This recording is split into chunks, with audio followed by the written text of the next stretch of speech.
you want to know what Hitler is thinking, you should look at what Himmler is doing. No one interprets and understands Hitler's desires in racial policy with a better track record of accuracy than Heinrich Himmler.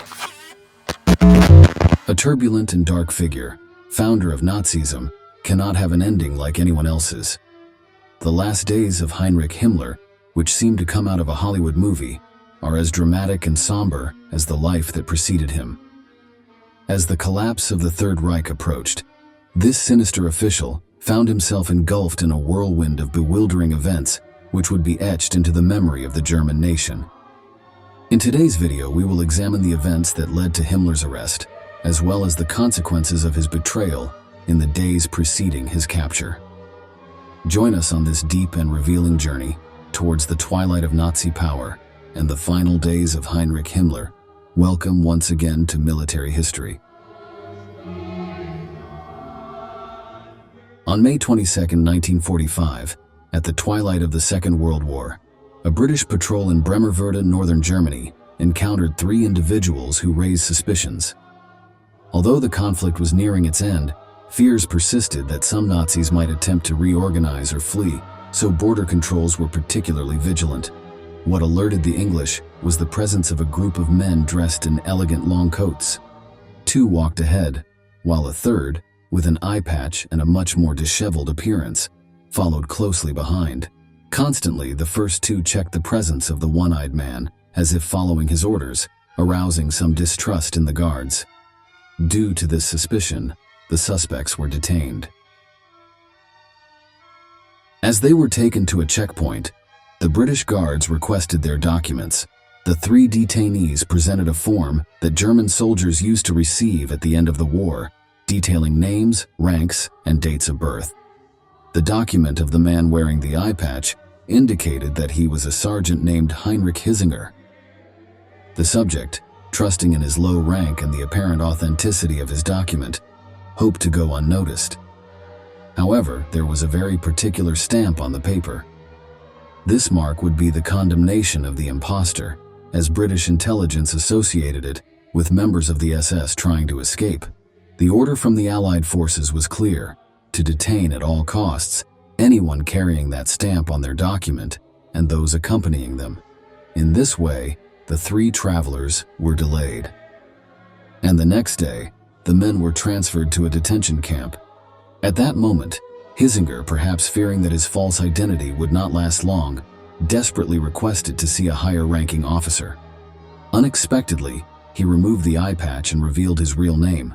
He claimed to be Heinrich Himmler, the leader of the SS and a key architect of the Holocaust.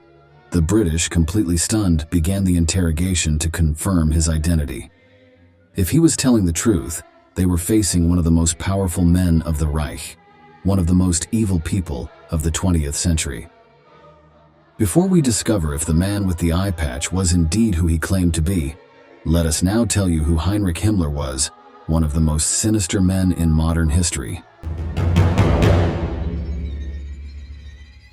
Born on October 7, 1900, in Munich, Bavaria, into a conservative Catholic middle-class family, this dark figure would play a crucial role in the gestation and consolidation of the Third Reich. Himmler completed his secondary education in Landshut in July 1919, and during his time there he joined a fraternity of German nationalist students.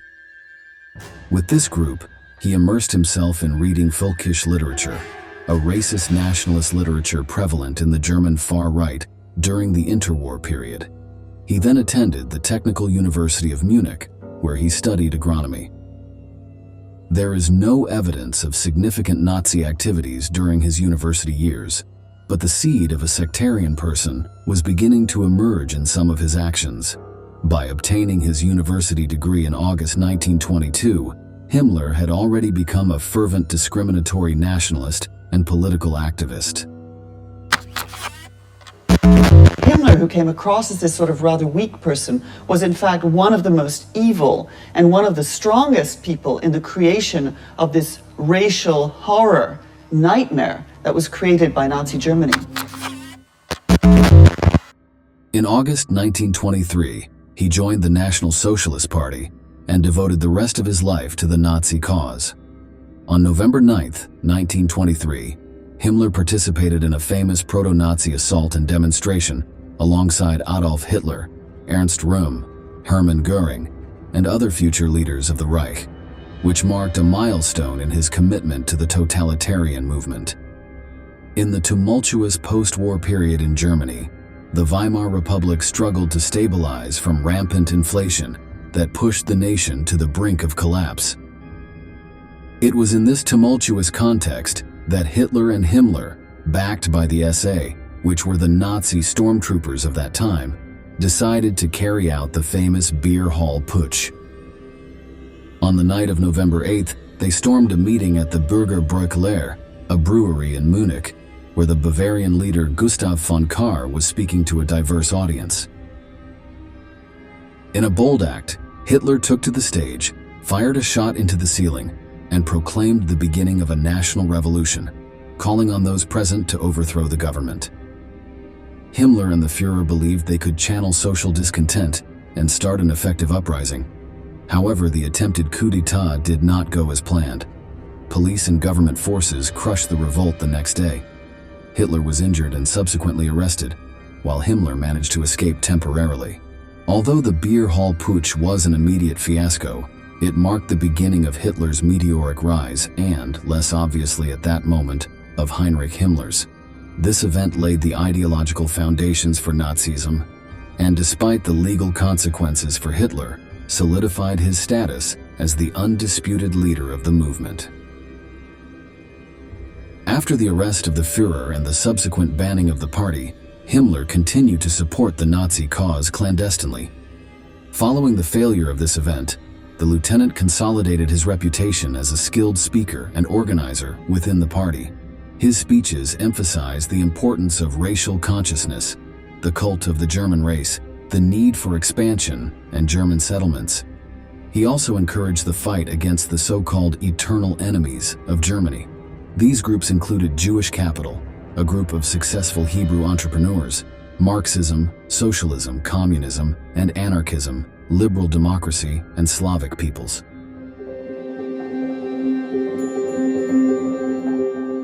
His dedication and loyalty caught Hitler's attention, who, after his release, selected him to lead the SS on January 6, 1929.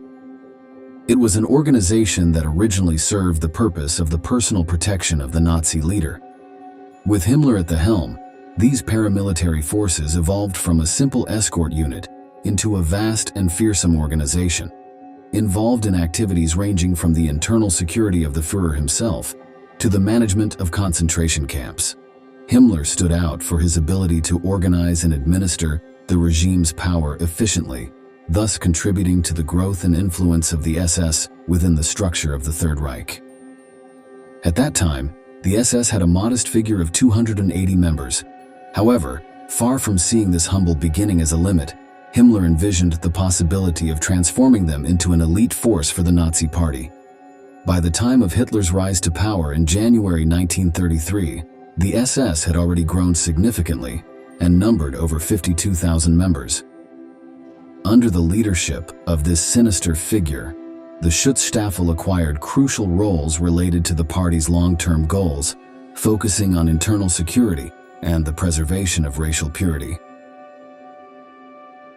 One of the darkest milestones of Himmler's early years was the creation of the Gestapo, the feared secret police of the regime. Under his direction, this clandestine organization deployed brutal tactics to eliminate any form of opposition to the party and to Hitler. His rise to the position of Reichsführer, which was the commander-in-chief of the SS, not only evidenced his organizational ability, but also his fanatical commitment to the racial and anti-Semitic ideology of National Socialism. His influence extended to the implementation of eugenic policies and the planning of the Holocaust. Let us now examine the extreme cruelty of this perverse man in the systematic extermination of Jews during the Second World War. Heinrich Himmler, Vollstrecker der Mordbefehle. Ob die anderen Völker in Wohlfahrt leben, ob sie verrecken vor Hunger, das interessiert mich nur so weit, als wir sie als Sklaven für unsere Kultur brauchen. Andere interessiere ich mich nicht. Ob meinen Bau eines Panzergraben 10.000 russische Weiber an den Kräften umfallen oder nicht, interessiert mich nur so weit, als der Panzergraben für Deutschland fertig wird. As the chief of the police in the SS, Himmler also played a key role in the internal repression of the regime, using brutal methods to eliminate any form of resistance or dissent.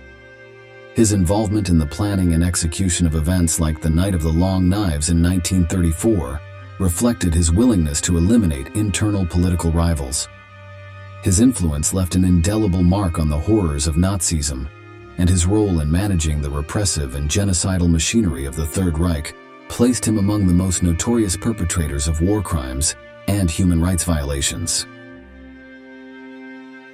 Himmler, obsessed with the idea of a superior Aryan race, devised and oversaw the concentration camp system that would become synonymous with Nazi genocide. From concentration camps to extermination camps, his hand guided the death machinery that would lead to the systematic annihilation of millions of people, primarily Jews, but also Roma, disabled individuals, communists, and others considered as vermin by the regime. The infamous Wannsee Conference, held on January 20, 1942, marked a milestone in the history of National Socialist barbarism. Himmler played a key role as one of the main architects of the final solution. As the leader of the SS, he supported and coordinated measures for the deportation and systematic extermination of Jews during the Holocaust. This discourse sealed the fate of millions, establishing the means and methods for carrying out systematic killing in extermination camps like Auschwitz, Sobibor, Treblinka, and many others across Europe. Himmler, along with other high-ranking Nazi officials, discussed and planned the operational details to carry out the final solution, a cruel euphemism for the mass extermination of European Jews. He was not only the architect of the logistics behind the Holocaust, but also personally supervised the construction and operation of concentration camps. His sinister role was not limited to bureaucratic distance. He regularly visited the camps, witnessed executions, and promoted the dehumanization of the victims. He even went for walks in the gruesome establishments hand in hand with his young daughter, proudly showing her the work he was doing. Such a sinister yet true image paints a complete picture of one of the most inhumane and ruthless of the Nazi hierarchs. Let's hear in his own words what he thought of the Holocaust.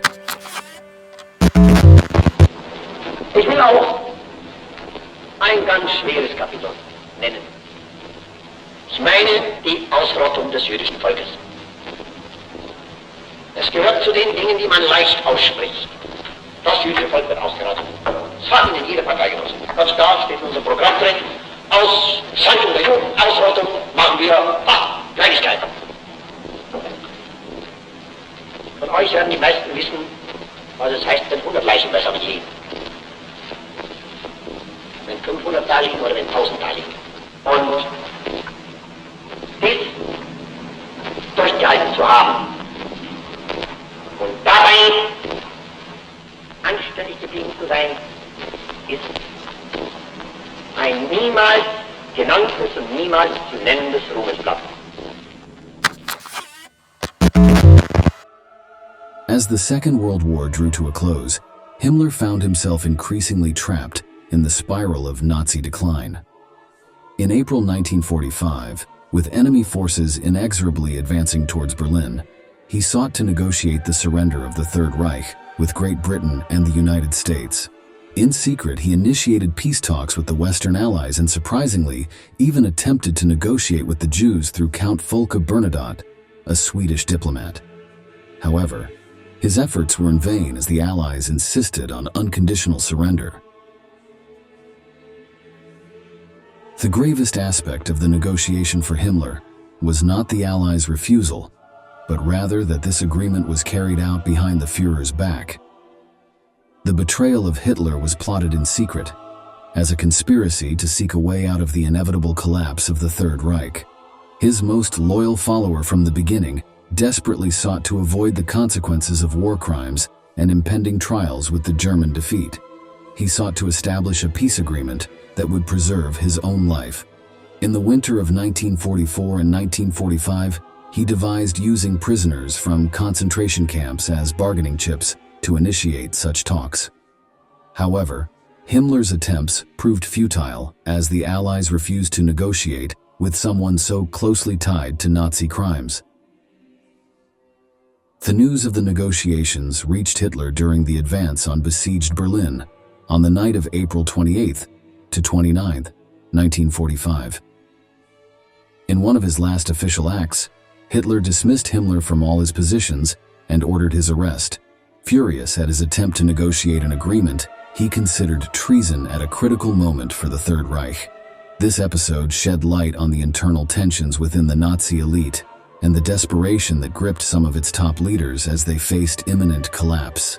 Himmler's betrayal of Hitler once again revealed the complexity of the decisions that marked the end of a dark era in world history. Faced with imminent defeat, Himmler tried to conceal his identity and escape Allied justice, but he not only wanted to save his own skin. Amidst the chaos and decay of the Third Reich, the family of this Nazi hierarch was in a precarious situation. Himmler's wife and daughter Margaret and Gudrun were caught in the regime's impending downfall. Himmler was desperate to protect them, so he attempted to make secret deals to ensure their safety. The SS chief's efforts aimed to seek a pact that would guarantee their survival, so he explored diplomatic options. However, he could not prevent the consequences of his actions from falling upon his family. After the German defeat in World War II, the Allied authorities detained the two women. Margaret was released after a short period of detention. After the war, she led a more discreet life and tried to distance herself from the infamy associated with her husband's surname. Gudrun, who was a teenager at the time, was released later and became a controversial figure in the post-war period. She associated with neo-Nazi groups and far-right organizations. Her life was marked by the defense of her father's ideas.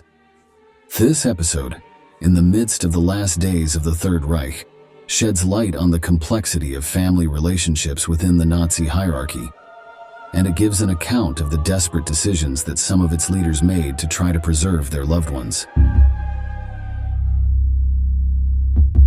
On May 10, 1945, after the final fall of Berlin to the Soviet forces, he undertook a desperate escape from Flensburg. There, he tried to go unnoticed, disguised as a member of the Geheime Feldpolizei, the Wehrmacht's secret police. He shaved and wore various disguises to avoid being recognized. He adopted the alias Sergeant Heinrich Himmler and undertook a clandestine journey. This attempt to escape Allied justice evidenced the cowardice that characterized the key architect of the Holocaust throughout his life. Himmler's escape was a plot of deception and stratagem, but his luck changed on May 22nd, as we previously narrated on the strategic bridge that connected the cities of Hamburg and Bremen. This capture was considered a victory for the Allied forces, as they had captured one of the most important figures in the Reich. And here we return to the precise moment at the beginning of the video, in which the Allied soldiers were trying to verify Himmler's identity. The investigation by the Allied guards seemed to indicate that, indeed, this guy was who he said he was. To be sure, the soldiers requested a physical examination that could confirm the prisoner's statement. During the medical examination conducted by Captain Wells, Himmler began to fear what the British might do to him once they corroborated his story. Panicked, he began to show resistance and suddenly pulled out a small cyanide capsule hidden inside his cheek. Despite the doctor's attempts to prevent it, Himmler crushed the capsule with his teeth and the poison began to run down his throat. The Nazi leader was dead in a matter of minutes. His dramatic capture and subsequent marked the tragic end of one of the main perpetrators of the atrocious Nazi crimes.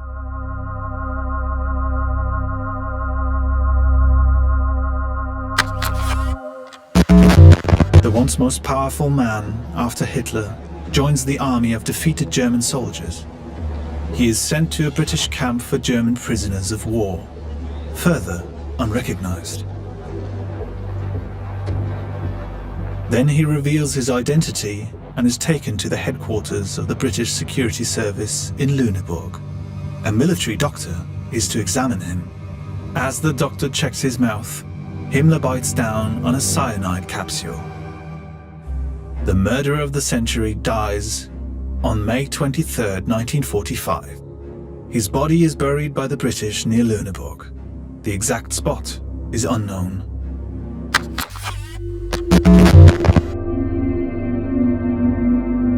Himmler's early years in Nazism were marked by his rapid rise to power, his role in the formation and expansion of the SS, as well as his contribution to the consolidation of the repressive apparatus of the Nazi regime. These first steps laid the foundation for Himmler's involvement in even more serious atrocities as the Third Reich advanced. His influence on the implementation of the Holocaust makes him one of the most sinister characters of the 20th century. However, his final was marked by cowardly and petty actions. He left this world a man who betrayed his leader, attempting to negotiate his impunity in a disloyal manner, and, failing to do so, he committed suicide in a cowardly and dishonorable manner. His shameful death symbolizes the collapse of the Nazi regime and the final surrender of some of its most notorious leaders to the Allied forces. We have come to the end of this installment. We look forward to reading your comments and value your participation. We thank you for reaching the end, and we look forward to seeing you in the next episodes of Military History.